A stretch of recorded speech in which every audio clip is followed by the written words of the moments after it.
বাংলাদেশে মুক্তি পেল বিশ্বখ্যাত চলচ্চিত্র গ্ল্যাডিয়েটরের দ্বিতীয় কিস্তি। যুক্তরাষ্ট্রে মুক্তির এক সপ্তাহ আগেই ঢাকায় মুক্তি পেল মহাকাব্যিক সিনেমার নতুন পর্ব। হলিউডের সারা জাগানো সিনেমা গ্ল্যাডিয়েটর 2000 সালে মুক্তি পাওয়া মহাকাব্যিক গল্পের এই সিনেমা যেমন বক্স অফিসে সাফল্য পেয়েছিল, তেমনি অর্জন করেছে তুমুল প্রশংসা আর পুরস্কার। $460 মিলিয়ন বেশি করা এই সিনেমা অস্কারে পায় 12টি মনোনয়ন এবং সেরা চলচ্চিত্র সহ 5টি অস্কার জয় করে।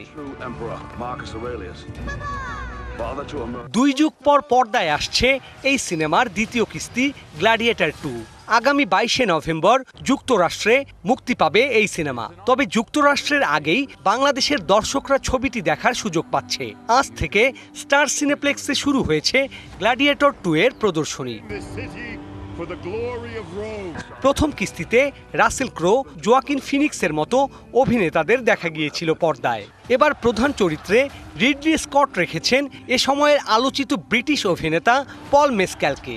এছাড়াও আছেন পেড্রো প্যাসকাল, ডেনজেল ওয়াশিংটন সহ অন্যান্য তারকারা। মেসক্যাল অভিনয় করেছেন লুসিয়াস ভেরাগের চরিত্রে, আর লুসিয়াস ভেরাসের চরিত্রে অভিনয় করেছেন মেসক্যাল। প্রকাশ্যে আসার মাত্র একদিনেই ট্রেলারের ভিউ ছাড়িয়েছিল 1,16,00,000। ট্রেলার মুক্তির পর থেকেই গ্ল্যাডিয়েটর 2 নিয়ে ইতিবাচক প্রতিক্রিয়া দেখা গেছে সবখানে।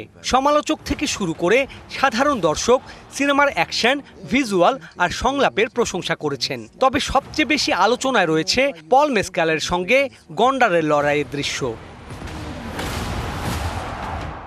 গত বছরের মে মাসে ছবিটির শুটিং শুরু হয় মরক্কোয়। এছাড়া ছবিটির শুটিং হয়েছে মাল্টা ও যুক্তরাজ্যে। $310 মিলিয়ন ব্যয়ে নির্মিত এই সিনেমা বিশ্বজুড়ে বক্স অফিসে ঝড় তুলবে, এমন আশাই করছেন নির্মাতা ও সমালোচকরা। Sourav Appa, DBC news, Dhaka.